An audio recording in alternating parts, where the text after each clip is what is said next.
Hey, parabéns! Você destravou a sua primeira Special Bonus Class, uma aula bônus secreta e muito especial, para você assistir enquanto a aula final da Fluency Week ainda não foi liberada. Na nossa Practice Time, a primeira aula prática, você estudou um diálogo cheio de estruturas, básicas e avançadas. E mesmo que esteja começando completamente do zero, viu que é possível sim aprender conteúdos avançados de forma simples e prática. Você também praticou padrões de pronúncia nativa e conheceu expressões, gírias e técnicas avançadas de estudo. Nessa aula aqui, você vai ver como é possível aprender tópicos gramaticais que levariam anos para serem aprendidos em escolas tradicionais. Só que ao invés de levar anos, você vai aprender tudo isso em 40 minutos. E ainda tem uma excelente compreensão de tudo que aprender. E para tornar isso possível, a gente vai utilizar os 4 passos do Fluency Hacking, com uma convidada muito especial. A minha amiga, estrela do YouTube e uma das professoras mais incríveis que eu conheço.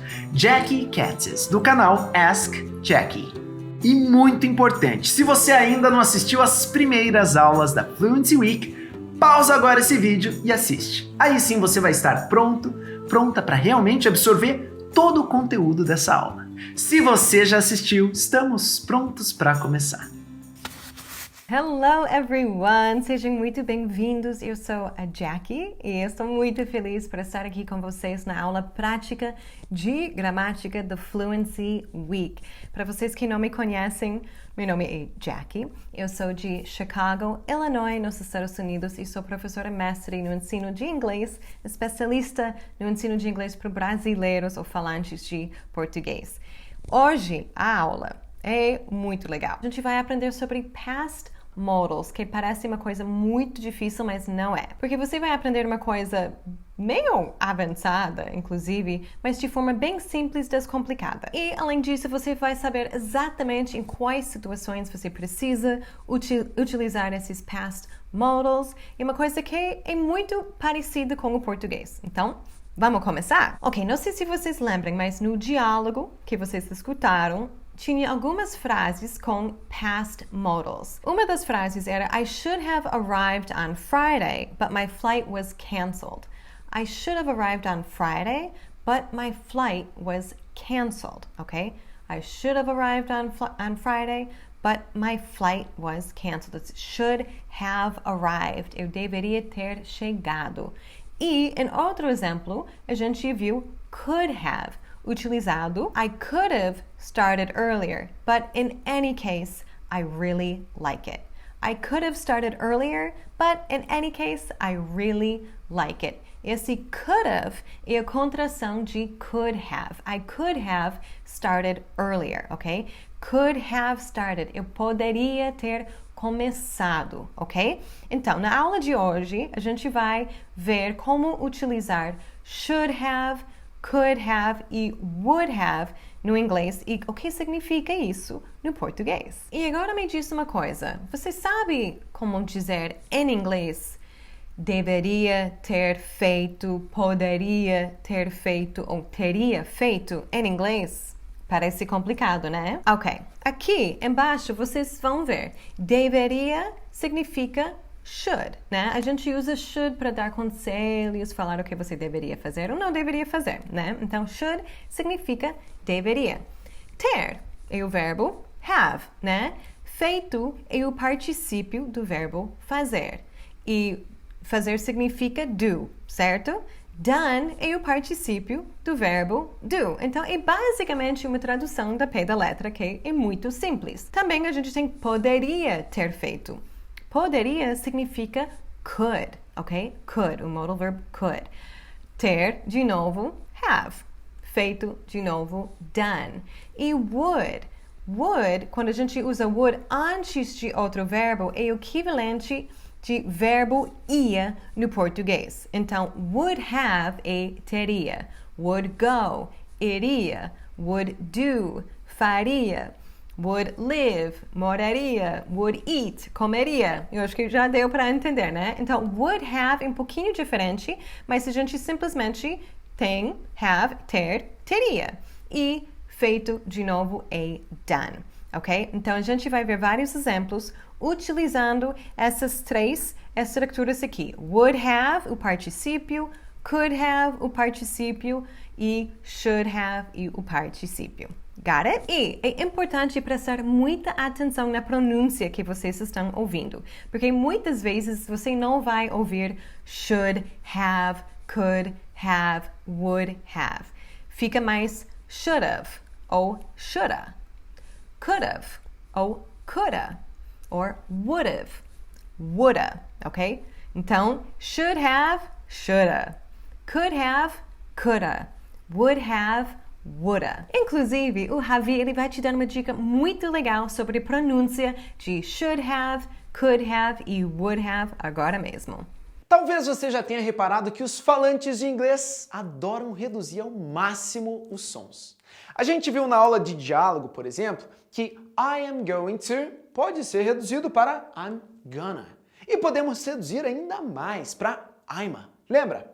Bom, should have pode ser reduzido para shoulda. Assim como could have pode soar como coulda. E would have pode soar woulda. Woulda, coulda, shoulda. Ok, vamos ver esses primeiros dois exemplos. No primeiro exemplo, a gente tem You should have called me earlier. Mas de forma mais natural fica You should have called me earlier. You should have called me earlier, ok? Você deveria ter me ligado antes. Então a gente está vendo should have called. Deveria ter ligado. Simples, né? Should, deveria. Have, ter. Called, ligado. Beleza? E no segundo exemplo, they could have helped us last night. They could have, or they coulda helped us last night. They could have helped us last night. Então a gente tem could, have, helped. Could significa poderia ter ajudado. E porque estou falando sobre they, poderiam ter ajudado, certo? Bem simples. Mas talvez você está pensando, calma aí, ontem à noite, ontem significa yesterday. Por que eu não posso dizer yesterday night? Ótima dúvida, o Javi de novo vai entrar aqui para explicar isso para vocês. Nessa frase a gente viu a expressão last night, que significa literalmente noite passada. É interessante reparar que não soa muito natural dizer yesterday night, mas sim last night. Outra coisa importante de saber é, apesar de que em português a gente diz na noite passada, em inglês não se diz on last night, simplesmente last night. Isso acontece porque a gente não coloca a preposição on antes da palavrinha last. Ok, vamos ver esses exemplos aqui. O número 3, a gente tem I would have done it for him. I would have done it for him. I would have done it for him. Tá prestando muita atenção na pronúncia aqui? Então, lembra que a gente tem would e o verbo é basicamente o equivalente do verbo ia no português. Então, would have, teria, ok? Would have done, teria feito. Simples. Outro exemplo, would go, iria. Would like, gostaria. Would wear, usaria. Would study, estudaria. Would eat, comeria. Então, cada vez que você quer expressar essa ideia do que você faria, onde você iria, o que você comeria, você simplesmente vai usar would, um modal verb would, ok? E nessa situação, estamos falando sobre o passado, o que teria feito no passado. Então, a gente vai usar would have e o particípio no passado do verbo, ok? Então, aqui a gente tem would have done. I would have done it for him. Eu teria feito isso por ele. E no número 4, a gente tem should have made. They should have made more cookies. They should have made more cookies. They are absolutely fantastic.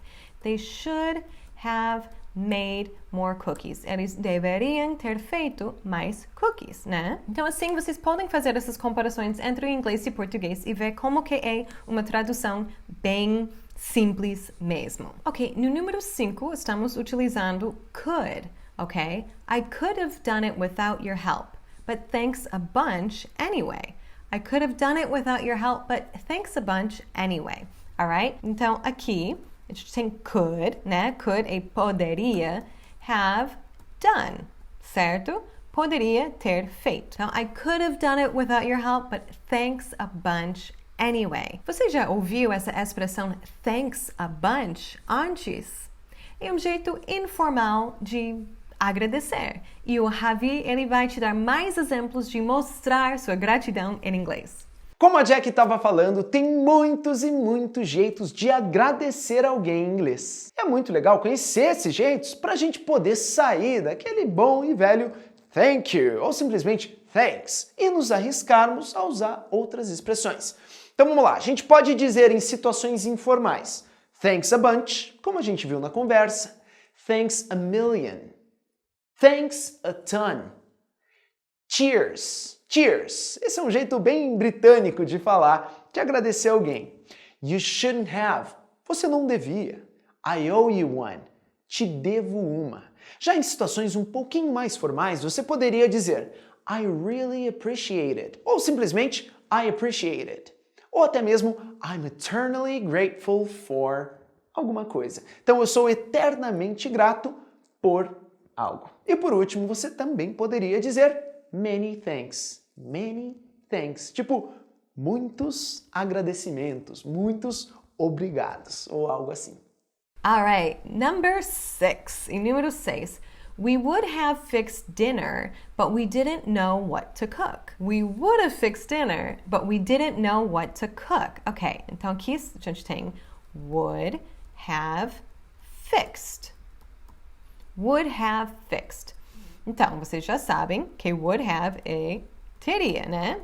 Talvez você está pensando, mas fix não significa consertar ou arrumar uma coisa que está quebrada? Sim, mas em algumas regiões do país, principalmente nos Estados Unidos, no sul do país, é até comum usar o verbo fix para dizer arranjar o jantar, café da manhã, almoço, alguma coisa para comer, ok? I'll fix you a sandwich, por exemplo, uma pessoa pode dizer para falar que vai te fazer um sanduíche. I'll fix you a sandwich. Mas isso é mais comum no sul mesmo dos Estados Unidos. Então aqui, fixed, estamos falando sobre comida, né? E então não é consertar, é arranjar. Então, I would have fixed dinner. Eu teria arranjado o jantar. But we didn't know what to cook. Alright? Simples, né? Alright, guys. Number 7. I knew we should have rented a car. All the flights were canceled. I knew we should have rented a car. I knew we should have rented a car. All the flights were canceled. E aqui a gente tem should have rented, ok? E lembrando, should, que significa should? Deveria. Have, ter. Rented, alugado. Ok?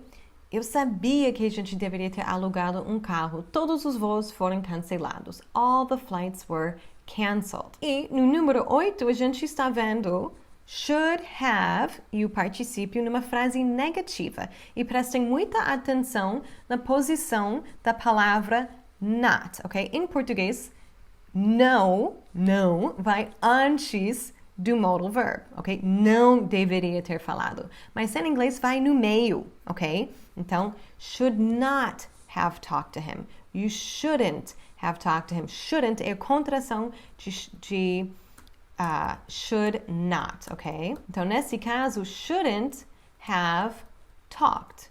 Significa não deveria ter falado com ele dessa forma, certo?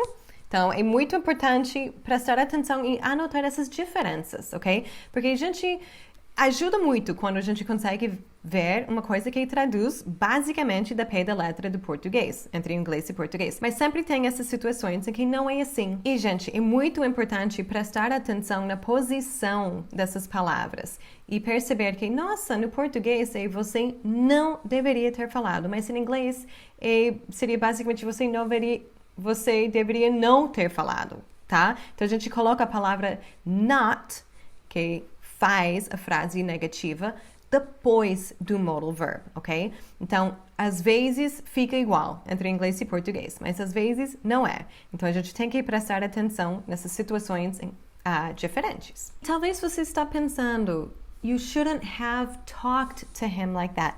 Qual é a diferença entre os verbos talk, speak, say e tell? De forma geral, usamos talk para dizer conversar.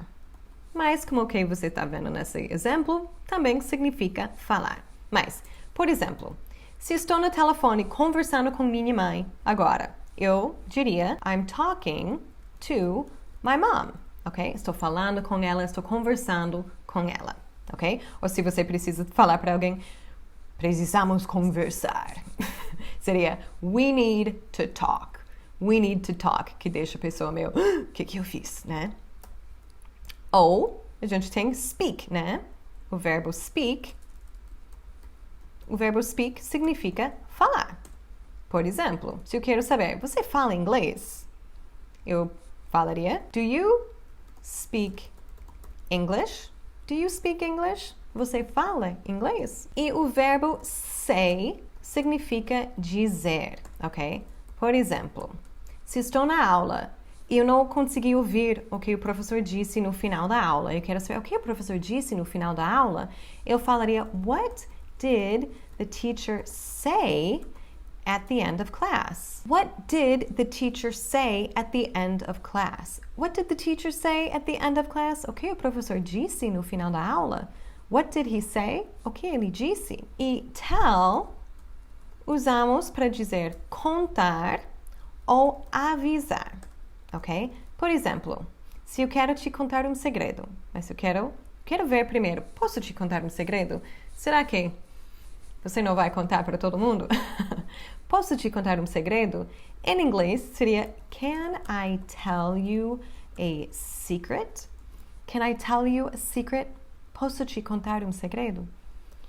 Ou se eu já te avisei que essa pessoa não dá para confiar nessa pessoa, mas você não acreditava em mim e agora está sofrendo. Esse negócio de já te avisei, né? Te avisei. Em inglês a gente fala I told you. Ou às vezes a gente adiciona essa palavra so. I told you so. I told you so. Eu te avisei, tá? Eu já te avisei que não ia dar certo, você não queria acreditar e agora está sofrendo, ok? Então, de forma geral, usamos talk para dizer conversar, mas às vezes pode dizer falar. Speak, falar. Say, dizer. E tell pode ser contar ou avisar. Got it? Ok, vamos ver mais alguns exemplos com frases negativas. Aqui, número 9, a gente tem uma frase negativa com o modal would. She wouldn't have done it on her own. She wouldn't have done it on her own. Ela não teria feito isso sozinha. Então, você está vendo aqui. Would not, wouldn't. Ok? A contração de would not significa wouldn't.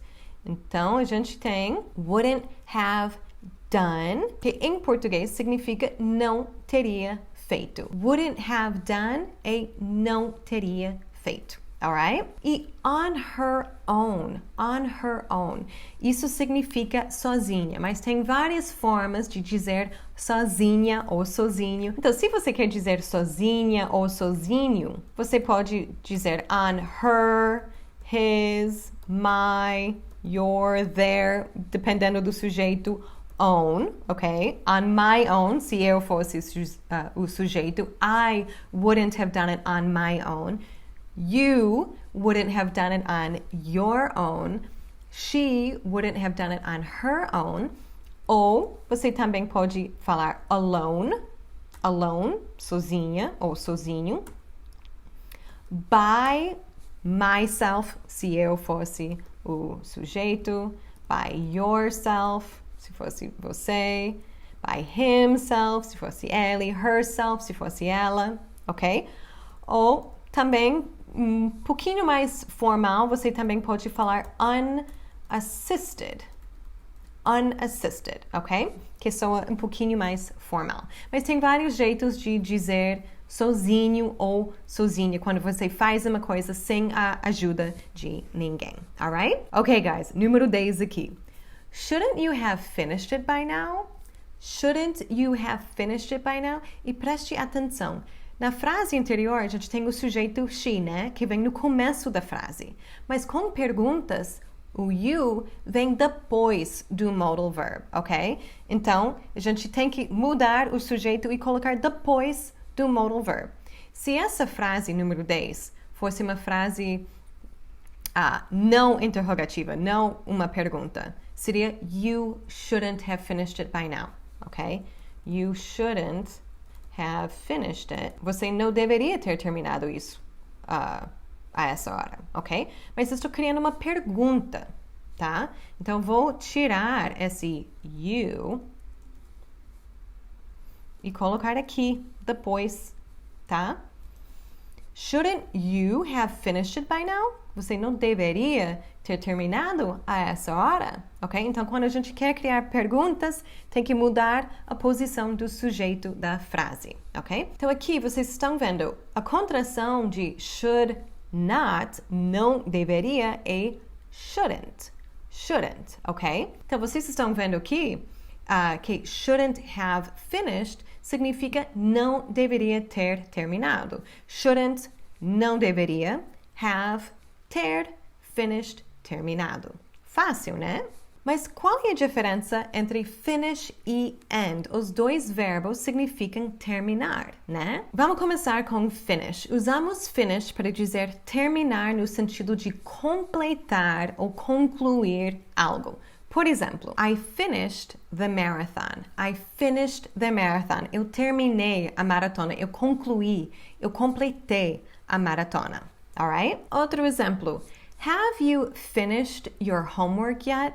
Have you finished your homework yet? Então, se eu quero perguntar para você, você já terminou sua lição de casa? Você já completou, concluiu sua lição de casa? Have you finished your homework yet? Então, finish a gente usa para dizer terminar no sentido de completar ou concluir. Usamos o verbo end para dizer terminar no sentido de acabar ou chegar ao fim. Por exemplo, class ends at 7:30. Class ends at 7:30. A aula termina, acaba, chega ao fim às 7:30. Outro exemplo aqui. World War II ended in 1945. World War II ended in 1945. A Segunda Guerra Mundial terminou, acabou, chegou ao fim em 1945, ok? Então, resumindo, usamos o verbo finish para dizer concluir ou completar alguma coisa.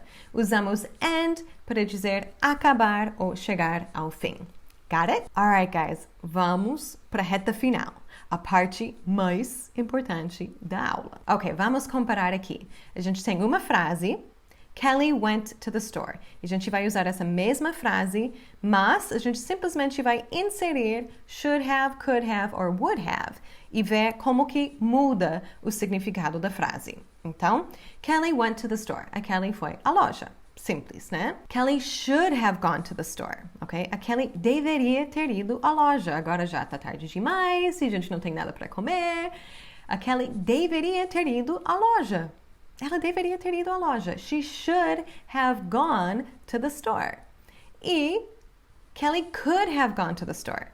Alright? Ela poderia ter ido à loja. Se alguém falar, mas eu não tinha tempo, mas eu falo, não, mas a Kelly, ela poderia ter ido à loja. Kelly could have gone to the store. E a gente não estaria nessa situação, né? Kelly could have gone to the store. Mas se você, não, mas Kelly would have gone to the store if... Se tivesse um carro, se tivesse mais dinheiro, se tivesse uma lista de compras, não sei, ok? Ela teria ido à loja se tivesse carro, uma lista de compras, dinheiro, uma situação diferente, ok? Então, vocês estão vendo, should have gone, deveria ter ido, could have gone, poderia ter ido, would have gone, teria ido. Mais um exemplo aqui, Miguel. Miguel studied English, ok? O Miguel estudou inglês. Beleza. Miguel deveria ter estudado inglês. Miguel should have studied English. Ele não quis, mas ele deveria ter estudado inglês. He should have studied English. Miguel should have studied English. Ou Miguel could have studied English.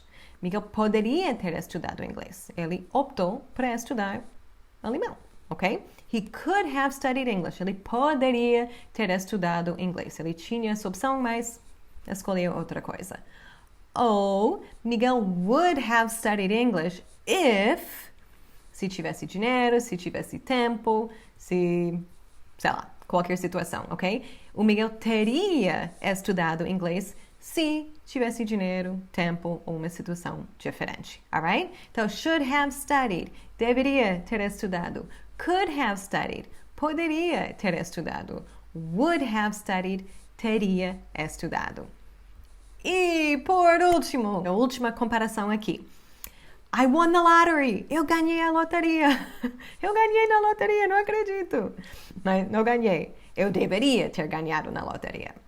Teve uma coisa errada. Eu deveria ter ganhado na loteria. I should have won the lottery. I should have won the lottery. I should have won the lottery. Eu deveria ter ganhado, né? Ou I could have won the lottery. Eu poderia ter ganhado na loteria, mas não joguei, ok? I could have won. Eu poderia ter ganhado. Ou I would have won. I would have won if, se eu tivesse comprado um bilhete, né? Eu teria ganhado na loteria se eu tivesse comprado um bilhete. Então aqui, should have won, deveria ter ganhado. Could have won, poderia ter ganhado. Would have won, teria ganhado. Fácil, né? Está vendo como que essas coisas no começo da aula você estava pensando, meu Deus do céu, não sei como falar essas coisas em inglês, mas é muito parecido com o português, que ajuda demais na hora de assimilar as informações. Mas, gente, a aula não acabou, não. Não, essa aula, sim, na verdade, está acabando. Mas seu aprendizado não é só assistir a aula, você tem que ser bem ativo e ativa. E vocês podem fazer isso com o podcast Walk and Talk. Walk and Talk. Ouvindo esse podcast, você vai ser guiado e guiada para repetir, colocar na prática tudo que vocês estão aprendendo nas aulas. Então, é muito importante aproveitar desses podcasts e já começa a utilizar isso. E na próxima aula, vocês vão ter aula com Gavin. Ele é outro americano que dá aula. Nossa, ele é incrível. Ele vai ensinar para vocês algumas expressões muito utilizadas em inglês. Então, vocês não podem perder essa aula. Nossa, Jackie, mas tem tanta coisa para memorizar, para decorar. Como que posso fazer isso? Eu não sei. Meu cérebro não guarda as informações. Fiquem tranquilos. O Ravi, ele vai explicar isso muito bem para vocês. Então, Ravi, ajuda eles, por favor. Então, gente, eu só quero agradecer a presença de todos vocês, principalmente todos vocês que chegaram até o final da aula. Espero que vocês tenham gostado dessa aula. Agora é o momento de colocar na prática com esse podcast Walk and Talk. Estou muito orgulhosa de todos vocês por estarem aqui nessa jornada até a fluência em inglês. Um beijão para todos vocês. Bye bye, guys. See you later. Você completou a sua primeira Special Bonus Class. Agora é hora de fazer a prática da aula indicada nos passos logo abaixo aqui do vídeo e depois correr para assistir a segunda aula bônus, que você pode acessar com o código O Grande Salto, em letras minúsculas e sem espaços. Esse vai ser um treinamento mais que especial com o Gavin Roy, professor americano, poliglota e um dos maiores youtubers de idiomas do mundo. Nesse treinamento ele vai te preparar para usar alguns dos phrasal verbs mais utilizados por nativos no dia a dia. Lembrando que o prazo para assistir as 2 aulas bônus e ganhar um prêmio secreto irado é quinta-feira, dia 1º de outubro, às 8 horas da noite, quando eu vou liberar a última aula da Fluency Week e te ensinar a técnica de memorização e fluência que revolucionou a forma como eu aprendo idiomas e vai fazer o mesmo por você. Mas antes disso, me responde aqui na área de comentários. Se você pudesse escolher qualquer lugar do mundo para praticar os idiomas que você vai aprender, qual seria esse lugar e por quê? Me responde aqui embaixo que eu quero muito te conhecer um pouquinho melhor. That's it, and I'll see you on the next class of Fluency Week. O meu maior medo ao inscrever-me no curso do Ravi foi principalmente o facto de ser um curso online. Achava que se calhar não era assim tão bom ou tudo tão maravilhoso como o Ravi dizia, e pelo facto de ser em português, porque o português não é a minha língua materna e achava que se calhar isto podia ser uma barreira, mas não o foi. Percebi, acho que foi logo na primeira aula, que o curso era 100% confiável, que o português não ia ser uma barreira para mim e que realmente a metodologia e toda a inovação que o Ravi falava era mesmo verdadeira. Posso-vos garantir hoje que o curso vale 100% a pena, é mesmo incrível, mesmo nas aulas que achamos que são mais básicas, pelo menos eu que tinha estudado inglês por muitos anos, aprende-se imenso, tudo é muito mais simples, nada é uma complicação, está tudo sempre tranquilo e acho que vale mesmo a pena. A minha satisfação é 100%, acho que este curso superou as minhas expectativas e pronto, é muito diferente a tudo aquilo que há no mercado, aquilo tudo que, pelo menos eu estava habituada a um curso normal, com um professor e com os trabalhos de casa e aquilo tudo. E pronto, e pelo facto de ser online, permite-nos encaixar todo o nosso dia-a-dia para vermos o inglês de uma maneira diferente. Eu acho que este curso não só ajudou-me a atingir um nível de inglês incrível, senão também a demonstrar-me que eu sou capaz, não só de fazer isto, senão de fazer muitíssimas coisas, só com determinação. Por isso, tu que estás a ver este vídeo e achas que se calhar este vai ser mais um curso, eu digo que não, este é o curso que vai te ajudar a atingir todos os teus objetivos. Por isso, bora? Eu era essa pessoa insegura com o meu inglês, eu tinha medo de falar por não saber algumas palavras, e um belo dia eu tava rolando meu feed e aí eu encontro um cara todo descabelado, mas com um carisma muito grande, e esse cara é o Ravi, e ele me apresentou o Fluency Masters. Por aí que eu descobri esse método dele de ensinar inglês que, assim, me conquistou desde o início. É um memorization hack, é uma forma uma ideia super simples, mas que com tanta dedicação e tanto foco aonde a gente quer chegar, que é a fluência, essa ferramenta é simplesmente brilhante. I was thinking if this fluency hacking method can be possible. You know, studying by myself at home, I wasn't feeling able to do this, but I was completely wrong. And now I can speak in English, making calls, writing emails, talking with my coworkers. That is amazing for me. And all the support that Ravi team gave us. Well, I'm really, really happy nowadays, and I hope you guys join us soon. Por causa do Memorization Hack, ou por causa de todas as outras ferramentas que são utilizadas, a gente vê as coisas com muita frequência. E isso faz um diferencial enorme. Então, até fui aprovada no processo seletivo que teve uma entrevista em inglês, e isso foi muito gratificante. And this course is amazing and changed my life. Thanks.